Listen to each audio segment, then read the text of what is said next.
delante de la tienda, vi que estabais a medio cerrar y entré. ¿Pero tú sabes lo que vendemos aquí? Cómics, muñecos, juegos de rol... ¡La verja! No hay manera, está atascada, no se abre. ¿Pero cómo no se va a abrir? ¡Que esto es imposible! ¡Compruébalo tú! ¿Por qué no jugamos? ¡A rol! No, a la oca. ¡Claro que a rol!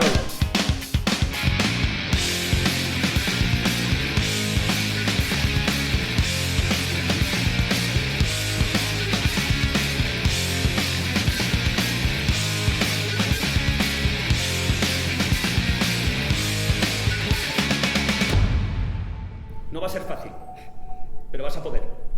Pues yo quiero que lo sea, ¿sabes? Que te respeten por la persona cualquiera que eres. Tú no eres cualquiera. Ya. Eso díselo a ellos.